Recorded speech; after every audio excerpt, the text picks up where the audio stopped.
Assembly ఎన్నికల ముందు అలవికాని హామీలు గుప్పించిన కాంగ్రెస్, తెలంగాణలో ప్రభుత్వం ఏర్పాటై 27 నెలలు గడుస్తున్నా ఉపాధ్యాయులు దీర్ఘకాలంగా ఎదుర్కొంటున్న అనేక సమస్యలను పరిష్కరించడంలో మీనమేషాలు లెక్కిస్తుంది. ఎన్నికల ముందు పీసీసీ అధ్యక్షుడిగా ఉన్న రేవంత్ రెడ్డి తమ ప్రభుత్వం రాగానే కొత్త పీఆర్సీని ప్రకటించి 6 నెలల్లోగా సిఫార్సులను అమలు చేస్తామని హామీ ఇచ్చారు. కానీ నేటి వరకు ఆ సిఫార్సులు కమిషన్ నుంచి తెప్పించుకోలేదు.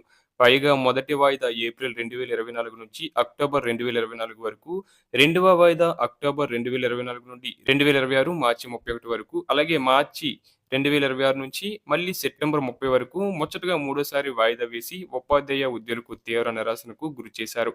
వాస్తవానికి ప్రతి 5 సంవత్సరాలకు ఒకసారి ఉపాధ్యాయ పెన్షనర్లకు వేతనాలను స్థిరీకరించి తాజాగా వేతనాలను సవరించి ప్రభుత్వానికి ప్రతిపాదనలు వేతన సవరణ సంఘం సిఫార్సులు చేయాల్సిన అవసరం ఉంటుంది. వేతన సవరణ సంఘం ప్రతిపాదించే పీఆర్సీ తాజా ద్రవ్యోల్బణం 5 ఏళ్లలో ధరల స్థిరీకరణ సూచికను పరిశీలించాలి.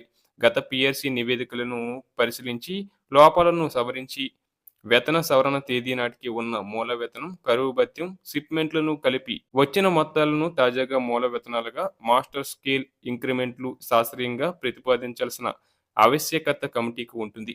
అలాగే తెలంగాణ ప్రత్యేక రాష్ట్రం ఏర్పడిన తర్వాత సిఆర్ బిశ్వాస్ చైర్మన్గా 2018లో మే 18న మొదటి పీఆర్సీ కమిటీని కేసీఆర్ సర్కార్ ఏర్పాటు చేసింది. 2021 నుంచి 43% షిప్మెంట్తో పీఆర్సీని అమలు చేసింది.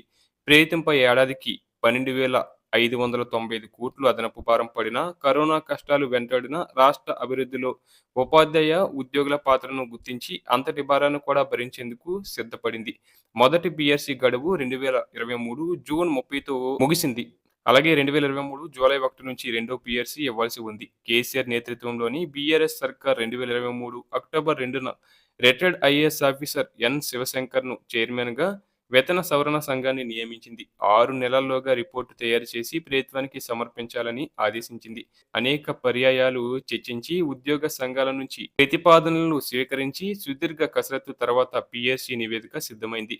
ఈ రిపోర్టును సమర్పించేందుకు అధికారులు ప్రభుత్వం అనుమతి కోరారు. ఆ తర్వాత రాష్ట్రంలో కాంగ్రెస్ ప్రభుత్వం అధికారంలోకి వచ్చింది.